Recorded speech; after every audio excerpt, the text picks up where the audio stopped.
To, you can jump over there as well, or if you want to ask questions, you could type them in. So we're live on Instagram right now, and we'll be joined pretty soon by Aimee Raupp. She'll be talking about improving egg quality and also getting pregnant if you're over 40. So this has always been a really big topic, and I think it's exciting because we get questions about it all the time. So we'll actually be going live in just a few minutes. We'll just wait for Aimee to join, and then let's see here. I went ahead and waited her, and then we'll be answering your questions. So my name is Farah Duro. I'm a licensed acupuncturist, and I specialize in reproductive acupuncture. And we are going to be going live in just a few minutes with Aimee Raupp, so we can actually have a chance to answer all of your questions. Just a moment, if Aimee can join, we will get started. Oh, there she is. Okay, so we're going to go ahead and bring her on. Yay! And hope everyone's doing well tonight. We're hanging in there. We're, we're doing these Wednesday night Q&As. Oh, there she is. Hi. Hi. Welcome. Hello. Thank you for joining us. So happy to be here. We actually have to turn down the sound, I think, on one of the computers. We can, because I'm hearing myself talk, so there we go. How's that? I think. Oh, perfect. Yay. Okay, Yeah? good. Okay. Okay. All right. So, Aimee, can you please introduce yourself to those of you who don't know you? Hi, everyone. I am Aimee Raupp, and I am an acupuncturist and herbalist. I've been in practice for about 17 years. It'll be 17 years this December. I am a best-selling author. I wrote this book behind me. I don't know, Instagram, you guys might not be able to see it, but here we go. It's called Yes, You Can Get Pregnant. So this book came out several years ago, I think about 5 years ago now, and it's helped thousands of women all over the world optimize their health and their fertility. So, and it's also become just an area of expertise for me over, probably the last decade that I've been focusing on women's health and fertility. Prior to becoming an acupuncturist, I did study biology and chemistry. I did research science. I'm currently, working on a kind of a master's level education in functional medicine. So I have a lot of different tools that I bring to my clients and to the work I do to help women optimize their health and their fertility. And I always say fertility is an extension of your health, and your health is mental, it's emotional, it's physical, and it's nutritional, and it's spiritual. So we bring all of that together. And yeah, here I am. I mean, that's kind of me in a nutshell, but if you want to read more about me, you can, check out the books or the website, and I'm sure we'll touch upon it tonight. Okay, that's awesome. And I've actually had Aimee on my podcast, the PCS Revolution. That's how we met. And I was really excited to do this. I think that there's just not enough information sometimes on natural strategies that work, that are studied, that are proven, that can actually make a difference. And you and I have been practicing well over 15 years, both of us. So with acupuncture, we see it all the time, the differences with someone who follows certain protocols and have this great outcome versus those who probably don't know about these strategies and maybe jump into certain IVF after IVF after IVF, and we're not seeing the results that we'd like to see. So we're going to talk about that tonight, and also things you can do now to improve your egg quality and help your fertility if you're over 35 and over 40. So I would like if you could share your personal journey about your fertility struggles, because I think it's very inspiring. So I wrote Yes, You Can Get Pregnant. I was 36, I think. I think I was 36, maybe 37, and I had yet to be married and wanted nothing more than to start a family, and just wasn't meeting the right guy for a while. So I met my husband at 39. And we kind of knew right away that we were going to be together for, the long haul. And I said, well, I turned 40 right soon after we met. And I said, well, we should probably start trying for a baby, because it's what we both want, even though we weren't yet engaged or married. I didn't, that didn't really bother me or him. And so he said, how long do you think it'll take? I said, well, I don't know. I just turned 40. Maybe let's give it like 6 months, and then maybe we'll get some tests and things and see how things go. And I got pregnant naturally the second month of trying at the age of 40, which was awesome. It was amazing. It really, like I said, I've been helping women get pregnant at that point for at least like 6 solid years. I was really in it. And then I had just written the book, and the book was doing well. So it was also a testament to, practicing what I preach and really owning that,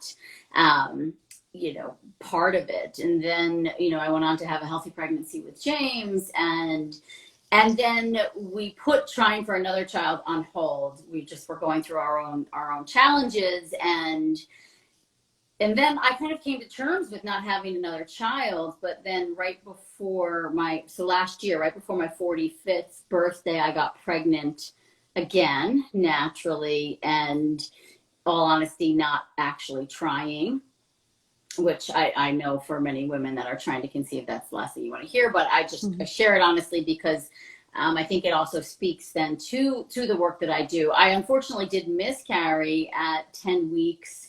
It was Turner syndrome, so it was a monosomy, missing an X or a Y chromosome. But if you do the research, and I did, and I'm very supported by other fertility specialists, MDs who are in this field, it was really pointed out to me time and time again that Turner's is just such a rare thing that happens. It's not age related.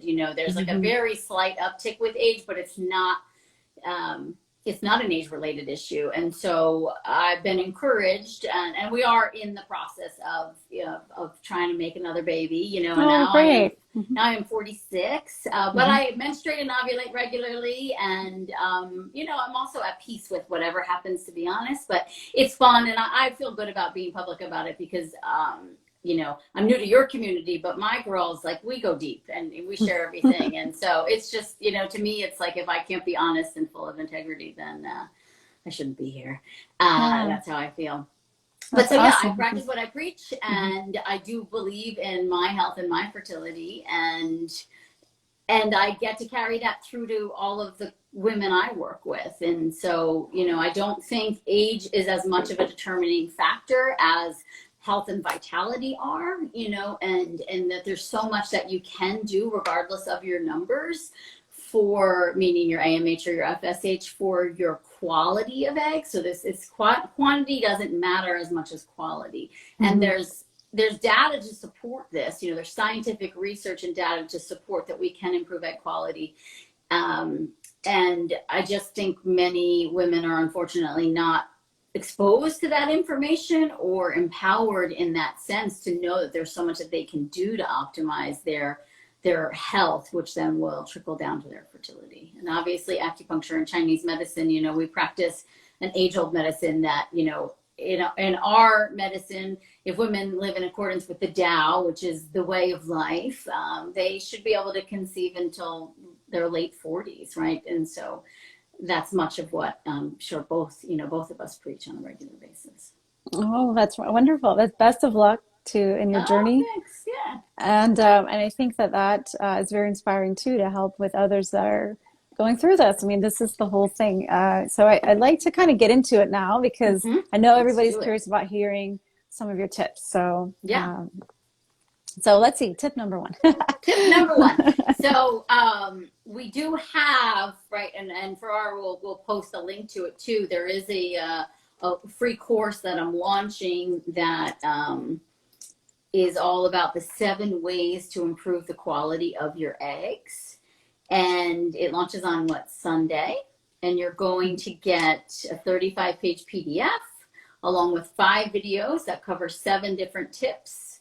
It's about, several hours of content from me. It's all free. And then at the end, there's a live Q&A with me where you can ask me fertility-related questions, and I'm going to honor each and every question, and I'm going to answer them for you. But so if we get into it, tip number 1, I think what we know, with absolute certainty, is that endocrine disrupting chemicals are impacting our fertility. And so I would say tip number one is you gotta go non-toxic with bath and beauty products, and any lifestyle products that you use, or the quality of the sheets you sleep on, the detergent you use, the skincare you use, all of that. We know the chemicals in our environment have upticked inflammation, autoimmunity, chronic diseases, and for certain are impacting women and their hormones and their ability to get and stay pregnant. So, and hair products too, right? Especially African American hair anything that yes. you use on a regular basis. It's Mm-hmm. frequency and consistency. So, Yes. the tea bags you drink your tea from, I mean, they should be, bleach free and organic. I mean, everything. Your water is like filtered, and I talk a lot about it in my book, and I'm sure you have resources for your patients as well. But I would say that would be tip number one. Mm-hmm. Tip number two would be to eat a nutrient dense diet. And, again, I go into great detail in the course on all of these topics, and I might have 7 different ways that I'm going to cover tonight, because as I was telling Farrar, I'm like, I think I know the 7 ways that I recorded, but I'm going to take a guess, because there's a lot of ways, but I had to narrow it down to what I think are the most important. Yes. And even getting to 7 was challenging, but so a nutrient dense diet. So basically what that means is eating food as close to their natural state as possible, avoiding processed packaged foods, artificial sweeteners, the obvious culprits, what I think are all genetically modified foods. So just basically eating lots of good quality protein. I am, and I know you are too, a fan of eating animal protein. That is part of our Chinese medicine philosophy. Just make sure it's grass fed, and, also eat a lot of wild caught fish. And any sorts of good quality protein, eggs and nuts and seeds and all of these things. And healthy fats, yeah. Healthy fats. Really so it's protein, fats, and vegetables basically should be on your plate. In fact, in this video series, I actually show you what a plate should look like, and, we go over it. So it's really, upwards of 80 grams of protein a day, a couple tablespoons of a good quality fat every day. So, I mean, obviously most of your good quality protein will have good quality fat, but then also cooking in things like ghee or olive oil, coconut oil, avocado oil. Fat is what makes that outer shell of that egg. The outer shell of the egg is actually encased in what's called a phospholipid bilayer, which basically means it's fat on the outer shell. And so as we age and that quality diminishes, what is actually happening is the outer shell is getting rigid. And so when the sperm fertilizes it, it will not divide in alignment. It won't divide the way we want it to, and that will lead to these chromosomal aberrations. That will lead to this poor quality egg. So if you really juice up things, and you're juicy when your skin isn't dry, you have good cervical mucus, your nails grow long and thick, right? That's how you know things are juicy, and that's what the fat does, and it really helps plump up that egg. We want that egg to get nice and juicy and ripe, to have a healthy ovulation, to then be able to be fertilized by that sperm. So fat is so important. And in that nutrient dense diet, I would also add in that we do need to be eating upwards of 6 to 8 servings of good quality vegetables every single day. The more leafy green, the better, because it's great at detoxifying us, and just, keeping the free radicals low, which damage our... My low battery light just went on. Apologies for that, Instagram. You lost me for a second. So 6 to 8 servings of vegetables a day, a couple tablespoons of good quality fat a day, upwards of 80 grams of protein. So I would say that's tip number 2. And I know I often get a lot of questions, well, I'm a vegetarian. Can I do it if I'm a vegetarian? And I say 2 different things to that. One is, if you've been a vegetarian and you're not achieving pregnancy and not achieving optimal health, I would consider changing your diet to support your goals right now. You can go back to being a vegetarian when you're done having children, when you're done breastfeeding. But the protein is just really important to make those good quality eggs, and also for you to have the health to sustain a pregnancy. And you just typically don't get enough choline or B12 either as a vegetarian. And the other thing I typically say is, if you're willing to eat eggs and fish and maybe some bone broth, I do think you can do it. You don't have to eat red meat. But to just keep that in mind, because I know people ask that a lot. And I'm, in my book, I even say like 7 to 8 servings of fish a week and like 4 servings of meat a week, so it's not, it's more fish than meat, and I, of course, I have my own vegetarian days, but I'm still just, trying to pack in the Mostly like protein. Mediterranean style, right? Like Yeah, really like, exactly. yes. Yeah. And it depends. I mean, some girls do even better on like an autoimmune paleo style if they have endometriosis, or, it just kind of depends on the case. But, generally speaking, yeah, just sticking with protein, vegetables, and fat, you should be good. Yeah.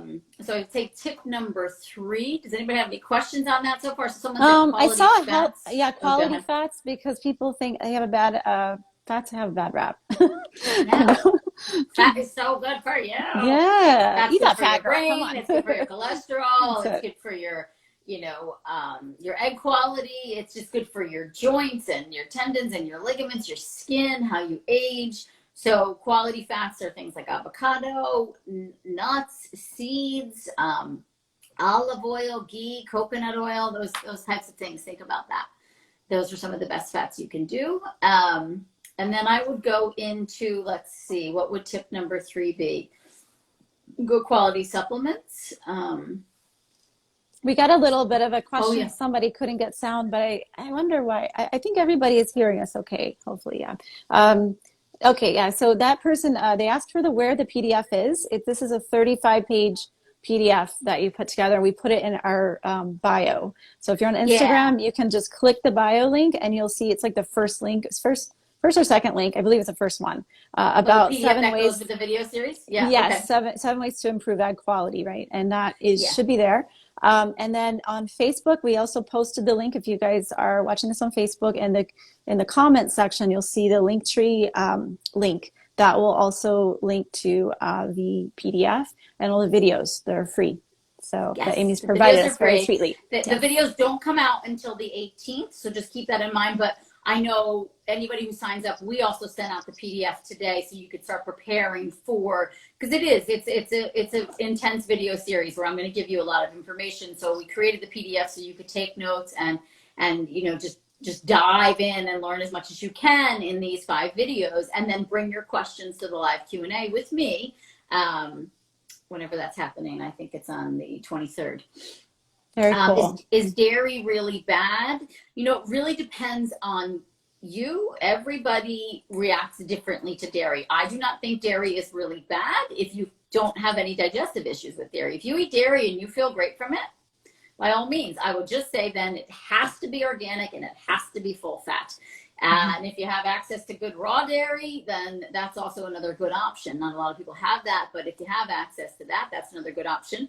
It's just, if you have an autoimmune condition, particularly Hashimoto's, I would say no dairy. I tend to think Hashimoto's patients should act like they have a gluten, dairy, and soy allergy because of what it does to the autoimmunity. It just triggers, it mimics the thyroid protein basically in the body. But if you don't have Hashimoto's and you digest dairy just fine, sure, a couple servings a week, couple ounces, couple times a week, perfectly fine. I still have some really good quality dairy in my diet here and there. I don't have an autoimmune condition. I don't have a terrible reaction to it. But everybody is different. So, you just have to figure out what works for you in that regards. But no matter what, dairy needs to be full fat, and it needs to be grass-fed, and it needs to be organic. Yes. And go ahead. Oh, and I was just thinking, if you have period pain, sometimes it can help a little bit to lay off the dairy for a few weeks just to see how you feel, and then reintroduce it and see, but sometimes we've had some good results with that as well. But definitely, that's it. That's important. Chinese medicine, we tend to say, if we see clots or cramping in the period, we say that's, or cysts or fibroids, that's phlegm to us. It's congealing. Dairy is a very congealing, phlegmy substance. So a lot of people do better off of it. And if we suspect endometriosis or even polycystic ovaries, I think you do much better off dairy, but everybody is different. And if it's good quality dairy in moderation, probably fine. That's Dr. Wood. Hi, Dr. Wood. Glad to join us. She's asking about listeriosis from the dairy products, I think, from the from raw dairy. From raw, yeah.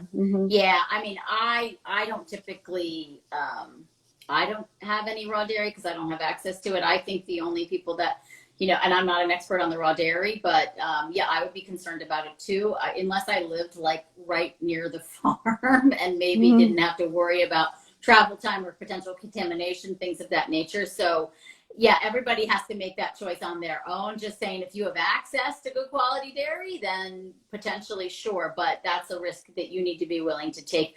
I think some raw cheeses, you can find some good quality raw cheeses that aren't going to compromise, but raw milk can be concerning. Absolutely. Yeah, exactly. You've seen it.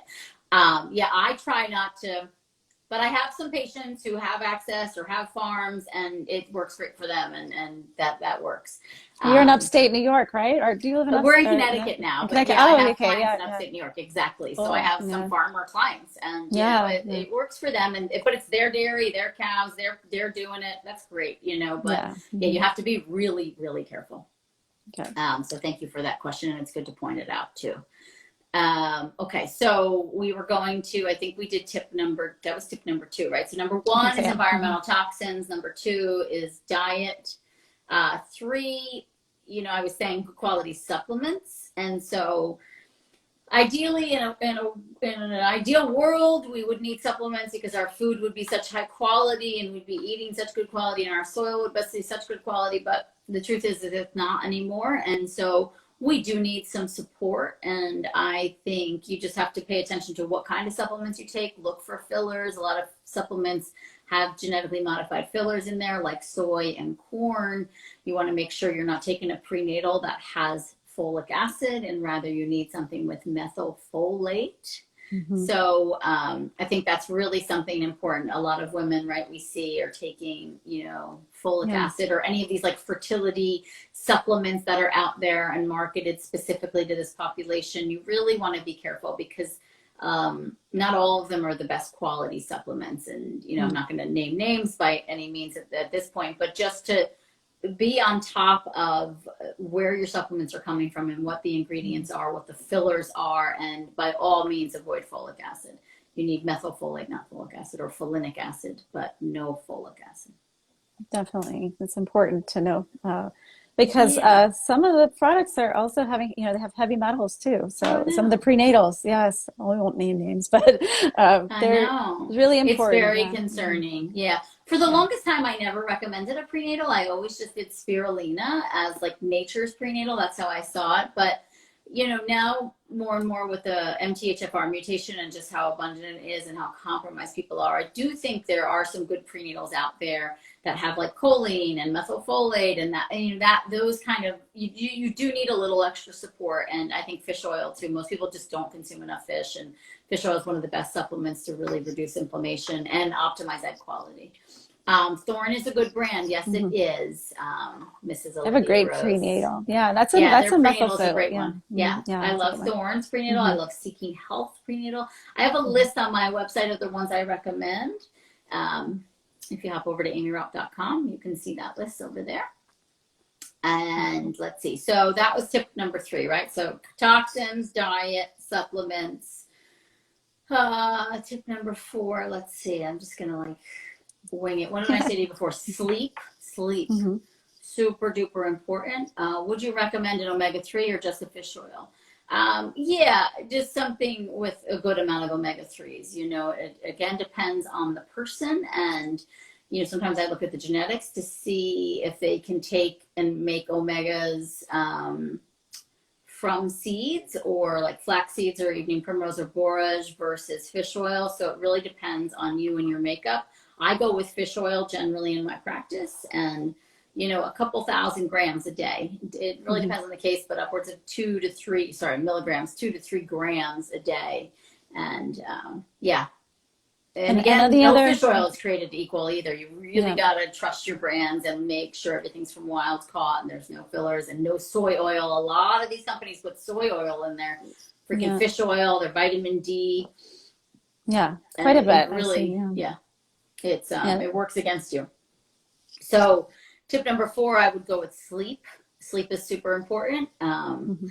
and not just sleep, but when you get to bed, you really want to get to bed, right? Chinese medicine, we are hardcore about no later than 11 o'clock. Like it's between 10 and 11 and you're sleeping 7 to 8 hours. And otherwise, and also we know that now too, from a functional medicine perspective, if you don't have like that kind of, you need that 20 minutes of downtime before bed at least, right? Where there's no screens. I mean, I've been in front of screens all day today. Well, you haven't, you've been in the clinic, but I feel overscreened today for certain. Wearing the blue light glasses, if you're overscreened like I am today, but you need that downtime so that, you know, your melatonin can do what it needs to do and your cortisol can do what it needs to do. And without enough melatonin, you're just not going to get the deep sleep that you need. Melatonin also plays a big role in hormone regulation. And so you need that sleep, and you really need to be in bed before 11 o'clock, and then ideally sleeping at least 7 to 8 hours. So that's environmental toxins, food, supplements, sleep. I would say movement is super important to your quality of life. Let's see, do you know the brand Melrose in Australia for cod liver? I've been taking it since your recommendation, but not sure it's the best version of cod liver. Sorry, asking too many questions. I don't know the brand. I would just say to you that, you know, research the company, just make sure it's from, you know, a reputable source. That's what I would do. And even look into how they're getting their cod liver oil. Are they fermenting it or not? And you know, that's how I would do it. Or ask other practitioners in your area and see. Yeah, I'm not familiar with that one either. Yeah, so, I don't. There's so many companies out there now too, and a lot of good ones too. Not all bad. So movement, I think moving regularly, you know, maybe daily or at least 5 days a week, 30 to 45 minutes. And we're not talking about intense movement, because I do think, right, and this is Chinese medicine too much sweating, not good for us because it dries us out and can deplete our yin, as we say in Chinese medicine, and we need the yin to make that real healthy, juicy egg, which a healthy, juicy egg is typically a good quality egg, you know. So to think about it like that, we need the yin. So we don't want to over sweat, but we need the movement too, because it's really good. It's good for us mentally. It's good for us physically. It moves our qi and our blood, which are so important to vitality from a Chinese medicine perspective. So that's 5. I'm trying to think what else would I say is another really important tip. I think good quality water, making sure you're hydrated enough, but then drinking really good quality water. We use the Berkey filters in this house, and you know, we bought this house, so eventually we'll put in a whole system, but they're not cheap. So we use the Berkeys right now. I have the Berkey shower filters. I have the Berkey water filter. You know, we even the water I boil for my tea is filtered water, right? So I'm just filtering out the contaminants and staying hydrated. You know, I do go for about half my body weight in ounces a day. Try not to overfill myself with water either, right? Because that's not so great for the kidney function from a Chinese medicine perspective too. So I drink when I'm thirsty, but my main beverages are water and some good organic coffee in the morning. And yeah, no BPA. That was number 1 tip. You know, environmental toxins 100% across the board. I have a list of the top 12. And the water bottles here. Yeah, exactly. No plastic water bottles. No plastic. Everything's out of glass. No. Water break, everyone. Yeah, we don't touch plastics.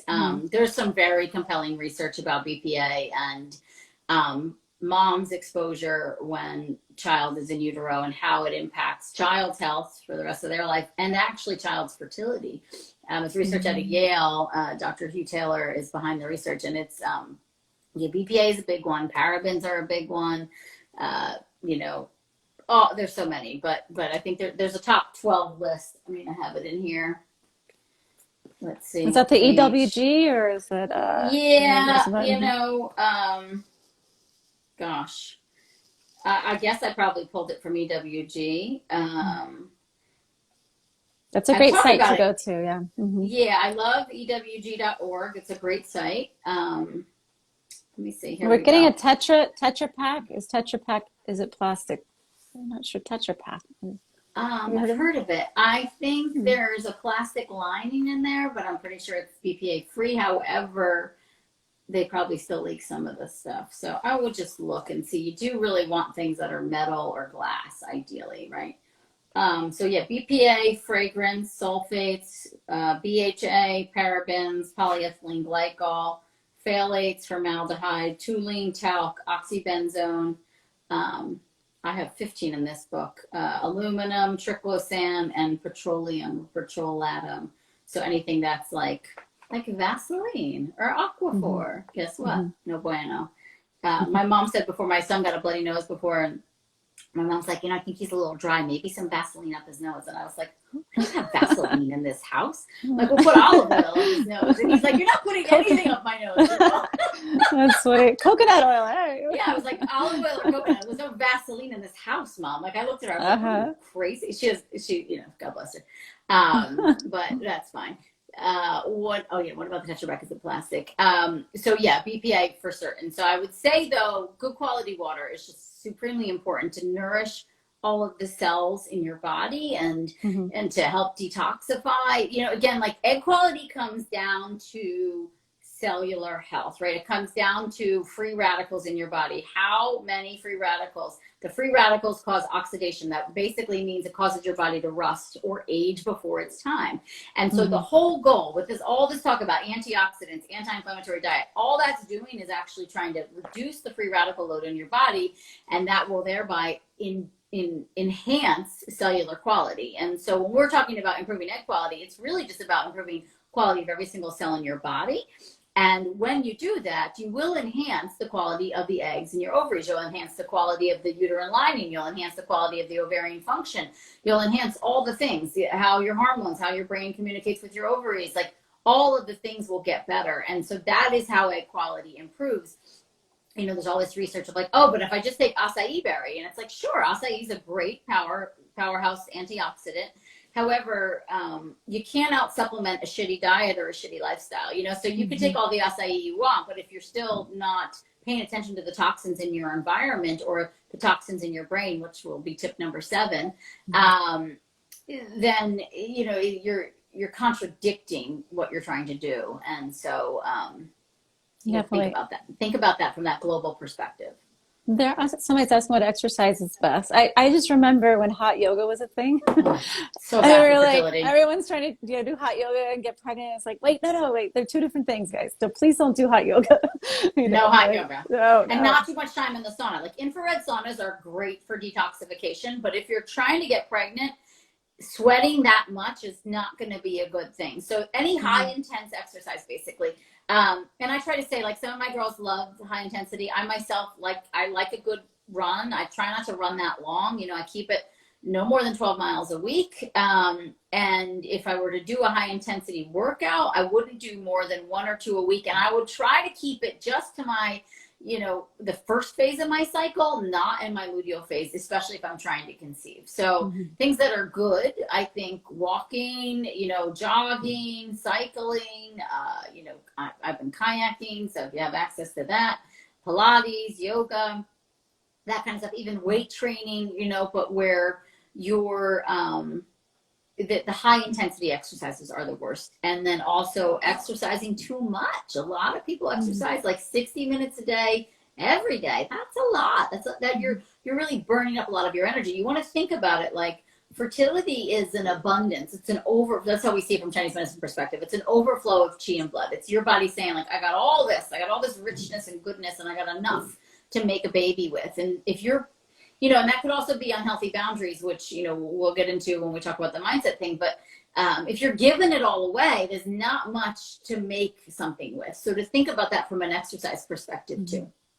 Very good. I like that. During the 2-week wait, you just take it easy and do walking. Sure. I think walking, sometimes I'll ride I have a spin bike, I'll ride it, but I just won't do like a high intense spin class, just ride it. Like you can ask Beth, she's on here right now, like during my team calls, I usually ride the bike and I just talk and we, it's an hour or whatever. I'm on the bike for maybe 30 minutes of it. I also have a great video on exercise for fertility, right? It's on YouTube. Would you get the same benefits from chicken bone broth instead of beef bone broth? Yeah, I think so. Yeah, absolutely. I don't know if you think differently, Farrar, but I think so. Yeah. Absolutely. I eat more chicken than I do beef bone broth. I just kind of like it better. I don't make beef bone broth. It's too hard to make. I don't make the chicken. Yeah, that's right. Our hat bot's okay. I love them so much. Yeah, I think just, once you could be pregnant, and again, it's the sweating piece. So if you're doing a super hot bath every single night of the week, maybe not make it too hot. Make sure you put some Epsom salts in there too. That's really good for the magnesium, which is good for everything. In the luteal phase, when you could potentially be pregnant, I think, you don't want to go above 99 degrees, I think. So you could get, they have those bath thermometers for kiddos. You should get one of those. Sitz bath. So let's see. Yeah, a sitz bath too. A little vaginal steam, not bad. What did I say? So we talked about diet. We talked about supplements. We talked about water. We talked about movement, sleep.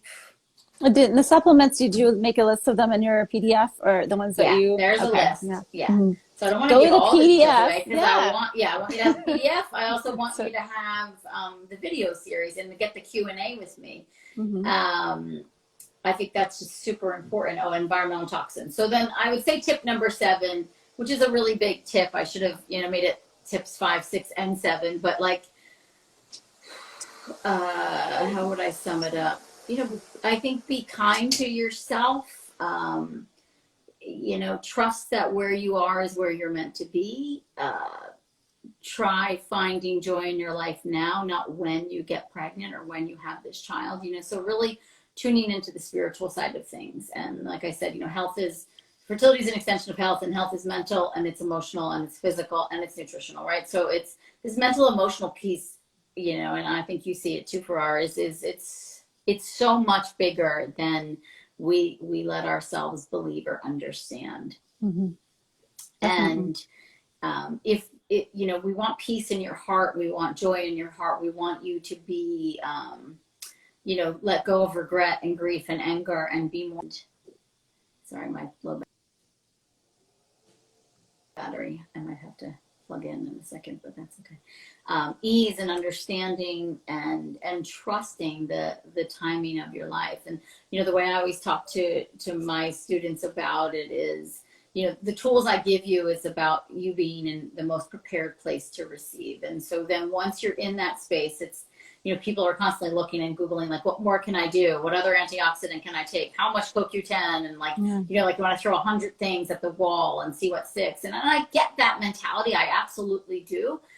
But there's really something to be said about frequency and consistency. You get you get the program that works for you, and then you stay there, and that's your preparedness. And you're that's what we talk about in Chinese medicine. We're preparing the palace. So we're preparing the palace. The palace is prepared, and now we sit and we wait to receive when the divine timing comes through, when that baby is decided it's the right time for you and your family and your partner or whatever. The divine timing plays a big role. And so I think to get into that space of trusting and having peace and ease in your heart is just super important.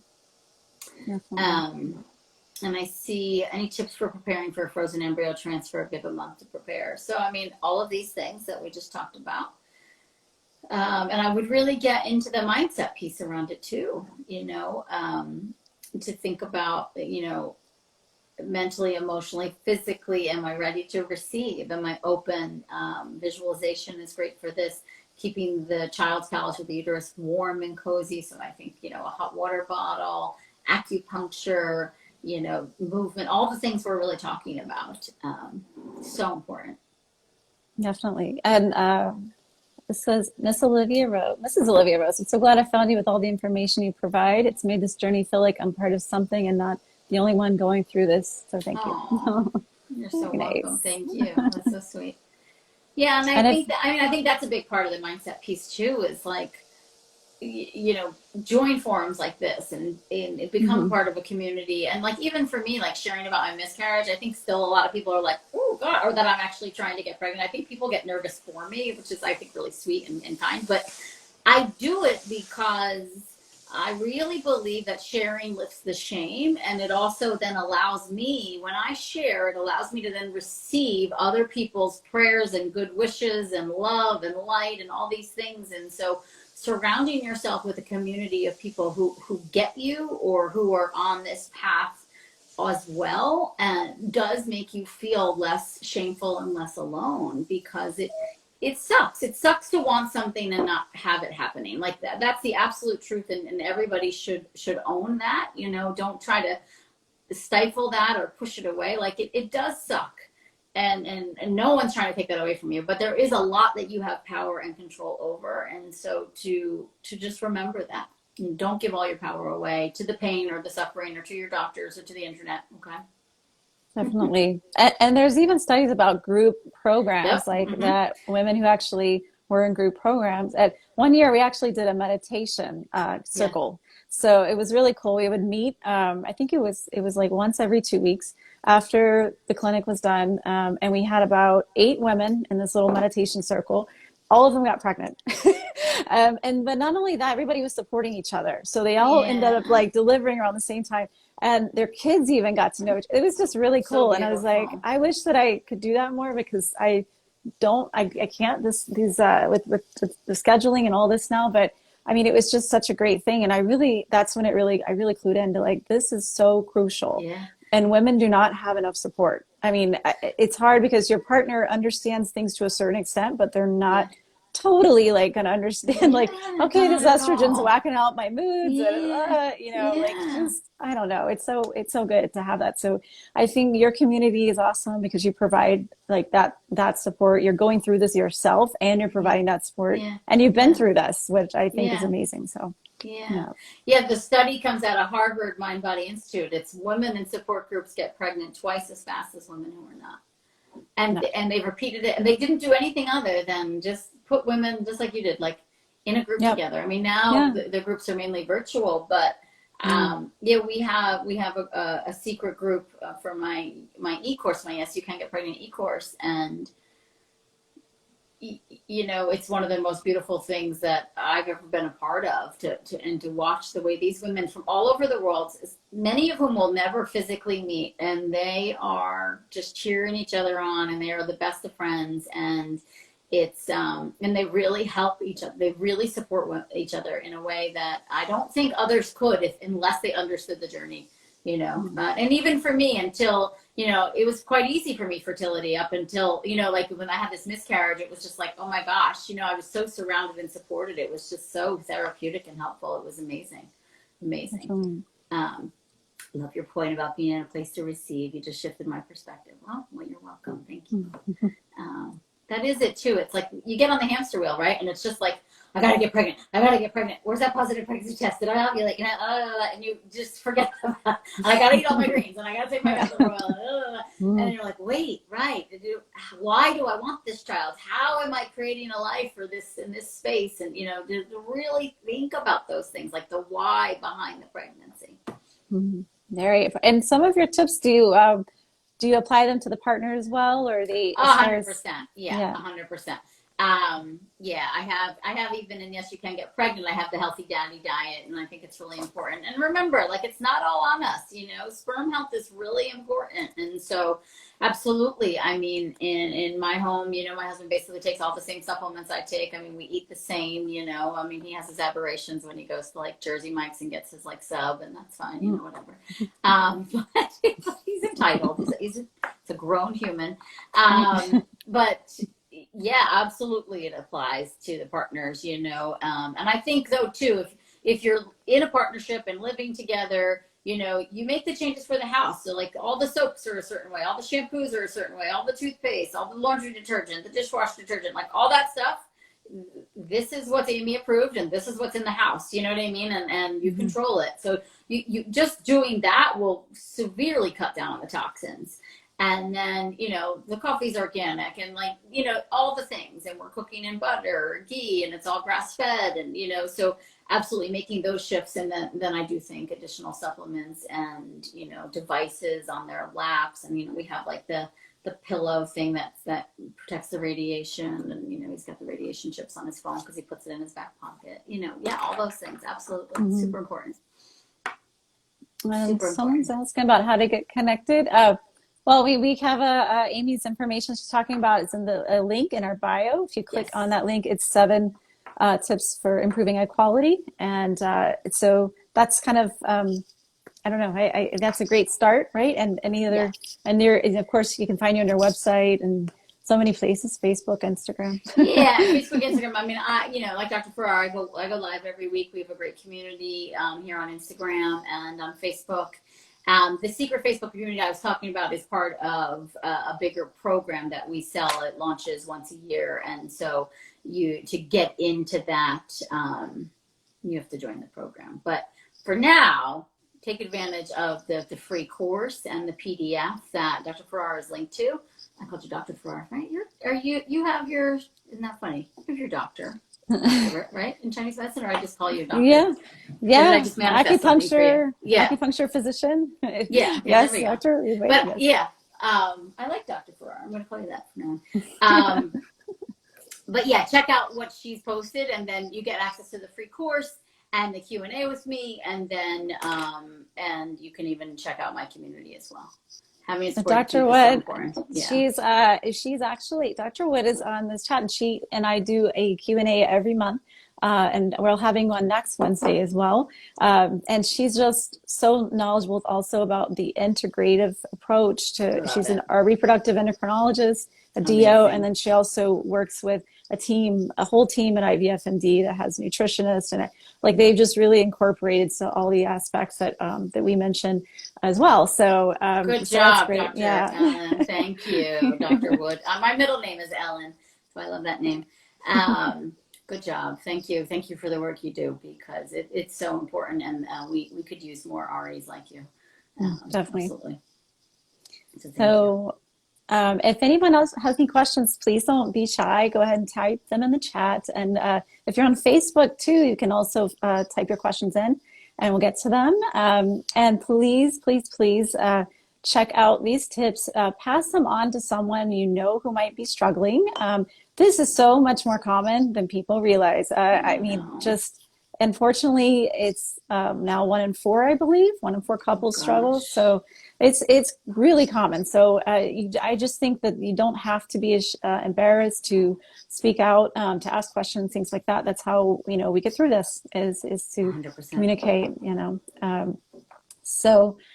So thank you for your tips as well, Aimee. It's been a lot of fun, and I really look forward to coming back on, and we'll do this again. We'll definitely more. Soon. Yeah, and all of you guys, like I said, this free video series, there's a lot more content in there than what we just mentioned today, and along with the PDF, and then a free Q&A with me that's live. So really take advantage of what we're offering here, because I think you'll get a lot out of it.